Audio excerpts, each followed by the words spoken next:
Nous reprenons les vidéos sur les tableaux, les listes en Python, avec le parcours simple d'un tableau, et le mode de parcours utilisé ici, ce sera de parcourir les indices du tableau.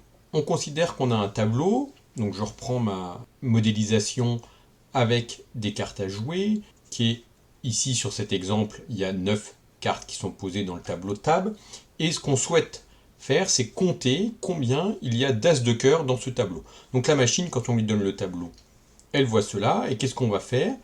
On prend une variable nombre d'as de cœur qui est initialisée à 0, et le parcours du tableau se fait à l'aide d'une boucle for. Donc on a for i in range length de tab. La boucle for, elle fait que i va prendre d'abord la valeur 0, ça c'est quand on fait range d'un entier, ça va à 0 jusqu'à l'entier moins 1 et ça prend toutes les valeurs possibles. Donc on va prendre i égale 0, puis i égale 1, i égale 2, i égale 3, jusqu'à la longueur du tableau moins 1, jusqu'à donc ici, dans notre exemple, i égale 8. Mais si le tableau était de longueur 15, ça irait jusqu'à 14. Et pour chacune de ces valeurs de i, on fait ces instructions-là. C'est-à-dire qu'on va tester est-ce que la case i du tableau, c'est-à-dire la carte qui a l'indice i, est un as de cœur. Si c'est un as de cœur, on incrémente la variable qui compte le nombre d'as de cœur de 1. Et à la fin, on va afficher le nombre d'as de cœur pour savoir combien il y a d'as de cœur. On commence. Alors, je vais indiquer ici la valeur des deux variables qui entrent en jeu, c'est-à-dire nombre as c pour le nombre d'as de cœur, qui vaut 0 initialement, et la valeur que prend i à chaque fois, et on va regarder ce qui se passe en mémoire quand on déroule cet algorithme.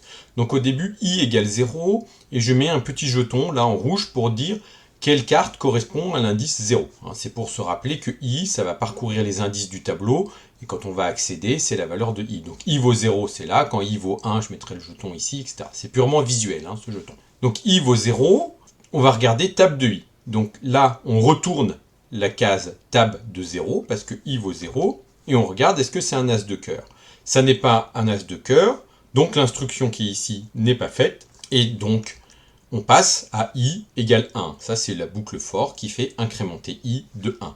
I vaut 1, on fait la même chose, on regarde qu'est-ce qu'il y a sous la carte d'indice 1. 6 de trèfle, ça n'est pas un as de cœur, donc on n'exécute pas l'instruction nombre as de cœur égale nombre as de cœur plus 1, et on incrémente i de 1. i égale 2, on retourne la carte à l'indice 2. C'est un as de cœur, donc quand il y a le if ici, on rentre dans l'instruction qui est là, et on va incrémenter ici la variable nombre as de cœur. Nombre as de cœur passe à 1.